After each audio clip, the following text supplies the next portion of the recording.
Dear students, السلام علیکم۔ آج کی اس ویڈیو میں نظمیہ اشعار کی تشریح اور غزلیہ اشعار کی تشریح کیسے کی جائے اس بارے میں بتا دیں گے۔ آئیں دیکھتے ہیں سب سے پہلے نظم کی تشریح کیسے کی جائے۔ نظم کی تشریح نثر کی تشریح سے بالکل مختلف ہے۔ نثر میں مصنف اپنے خیالات کو کھول کر وضاحت سے بیان کر سکتا ہے، جبکہ نظم میں شاعر کو اپنے خیالات کے اظہار کے لیے اختصار سے کام لینا پڑتا ہے، بلکہ بعض اوقات اشارے اور کنایے سے بھی کام لینا پڑتا ہے۔ اس لیے نظم کی تشریح کے لیے ضروری ہے کہ پہلے نفس مضمون کو سمجھا جائے اور پھر جس مفہوم کو شاعر نے اختصار کے ساتھ بیان کیا ہے، اختصار کے ساتھ پیش کیا ہے، اسے وضاحت کے ساتھ بیان کیا جائے۔ شاعر تو قافیہ اور ردیف کی وجہ سے کسی خیال یا تصور کو دو مصرعوں میں بیان کرنے پر مجبور ہے، لیکن تشریح کرتے وقت آپ پر ایسی کوئی پابندی یا ایسی کوئی شرط نہیں۔ آپ زیادہ سے زیادہ الفاظ میں اس خیال یا اس تصور یا اس مضمون کو وضاحت کے ساتھ پیش کر سکتے ہیں۔ نظم کی درست صحیح تلفظ کے ساتھ ادائیگی یہ ضروری ہے۔ سب سے پہلے ضروری بات یہ ہے کہ نظم کی تفہیم اور تشریح کے لیے نظم کی درست ادائیگی نہایت ضروری ہے۔ تشریح سے قبل شعر کو لازماً 2 مرتبہ دہرائیں۔ اچھا، حوالہ متن۔ اس عنوان کے تحت متعلقہ نظم اور شاعر کا حوالہ دینا بھی ضروری ہے۔ عام طور پر بچے اس بارے میں غفلت کا مظاہرہ کرتے ہیں، جبکہ امتحان میں اس کے لیے مخصوص نمبر ہوتے ہیں، اور پھر بعد میں پیپر کے بعد بچے کہتے ہیں کہ بھائی ہم نے تو کیا تھا، ہمیں مارکس نہیں ملے۔ نمبر نہ ملنے کی وجہ یہ ہوتی ہے کہ بچے اس میں غفلت برتتے ہیں۔ اس کے بعد نثری ترتیب۔ نثری ترتیب یہ کیا ہے؟ تشریح سے قبل شعر کو نثری ترتیب دیں۔ اس سے نثر کا مفہوم اور شعر کا مفہوم واضح ہو جائے گا۔ مثلاً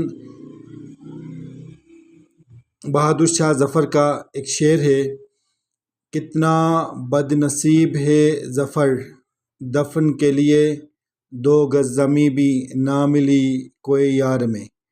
اس کی نثری ترتیب یہ ہوگی: ظفر کتنا بد نصیب ہے، دفن کے لیے 2 گز زمیں بھی اپنے وطن میں نہ ملی۔ نثری ترتیب میں اپنی طرف سے کچھ اضافہ نہیں کیا جاتا ہے۔ تشریح میں شعر کے مفہوم کو خوب واضح کریں، صرف ظاہری الفاظ کو نہ دیکھیں۔ مختلف مثالوں، واقعات اور تجربات کی مدد سے تشریح کریں۔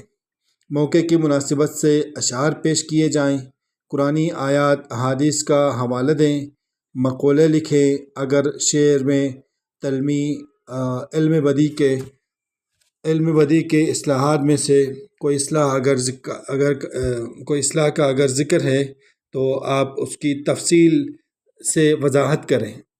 علم بدیع کی اصطلاحات میں جیسے کہ صنعت علمی ہے، صنعت تضاد ہے، صنعت حسن تعلیل ہے، صنعت مراعات النظیر ہے اور صنعت استفہامیہ ہے، اس طرح کی کوئی بھی صنعت اگر استعمال کی گئی ہے تو آپ اس کی وضاحت کریں۔ اسی طرح وضاحت کر کے ہم اپنی تشریح کو مفصل، مؤثر اور جامع بنا سکتے ہیں۔ عزیز طلبہ، یہ نظمیہ اشعار کی تشریح کیسے کی جائے اس بارے میں بتا دیا۔ اب آئیں غزلیہ اشعار کی تشریح کیسے کی جائے اس بارے میں بات کرتے ہیں۔ غزل کی تشریح نظم کی تشریح سے یکسر مختلف ہوتی ہے۔ نظم میں کوئی واقعہ یا منظر بیان کیا جاتا ہے، جبکہ غزل میں شاعر اپنے جذبات و احساسات کو بیان کرتا ہے۔ غزلیہ اشعار کی تشریح کے لیے پہلے شعر کو مجازی معنوں میں لیں اور پھر حقیقی معنی بیان کریں۔ بعض اشعار کے مجازی اور حقیقی دونوں معنی مراد ہو سکتے ہیں، اور بعض کے صرف مجازی یا صرف حقیقی معنی مراد ہو سکتے ہیں۔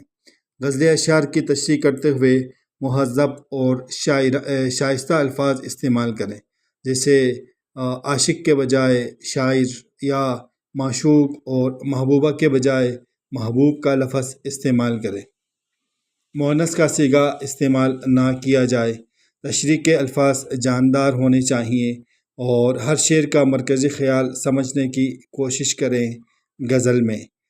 جیسا کہ نظم کی تشریح کے دوران موقع کی مناسبت سے اشعار کا استعمال کرتے تھے، اسی طرح غزلیہ اشعار میں بھی تشریح کے دوران ہم موضوع اشعار لکھیں۔